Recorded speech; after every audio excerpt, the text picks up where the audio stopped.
guys, it's Chloe and today I am here with a brand new video. So today I am here with a book talk for Wires and Nerve Volume 1 by Marissa Meyer. I'm pretty sure I've done a book talk for every Marissa Meyer book since Winter, so of course this is no different. Just a reminder that my book talks are spoiler free for the first minute or two of the video, and then I get into spoilers, but I will warn you guys before I go into spoilers. So this is a new installment in the Lunar Chronicles world. This does happen after the events of the main 4 Lunar Chronicles books. This follows the adventures of our main characters, Cinder, Crest, Thorn, Winter, Kai, and Eco. If you have not read the Lunar Chronicles, this book spoils it within the first 10 or so pages, literally spoils the entire series. So if you want to read this book, you need to read the Lunar Chronicles before you pick up this one. This is a brand new story, brand new adventure. So we're following the same characters just with a new adventure. I gave it a 5 out of 5 stars. I really enjoyed it. I thought it was awesome. I really missed the Lunar Chronicles.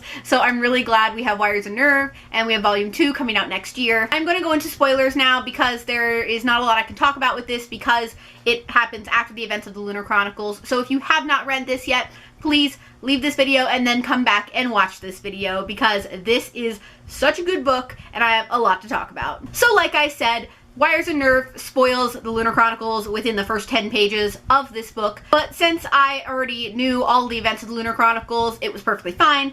I really enjoyed this book. My one problem with it is the art style. I was not a huge fan of the art style. It just wasn't how I pictured the characters or how I think they would look now. Even after reading this and seeing how the characters look, I probably will still picture them the way I normally picture them. In particular, I did not like how Cinder, Wolf, and Kai were portrayed. It just wasn't my favorite. Honestly, I think I like the art of the coloring book better than I like the art of this book. The art really wasn't the main part of this for me, really. It was just the story and being able to follow the adventures of the Lunar Chronicles again.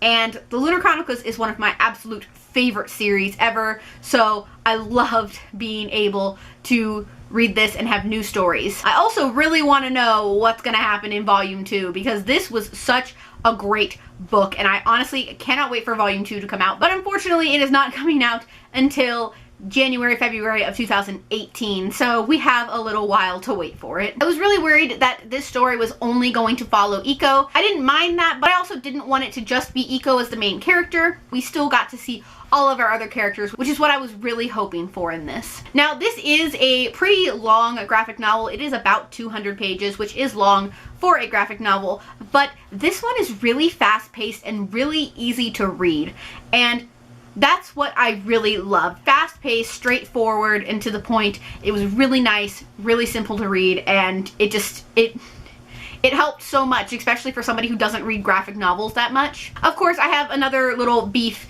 to talk about with this, but it doesn't have to do with like the story or anything. Why could it not be the same height? Like seriously, it's like a half-inch difference. Why could it not just be the same height?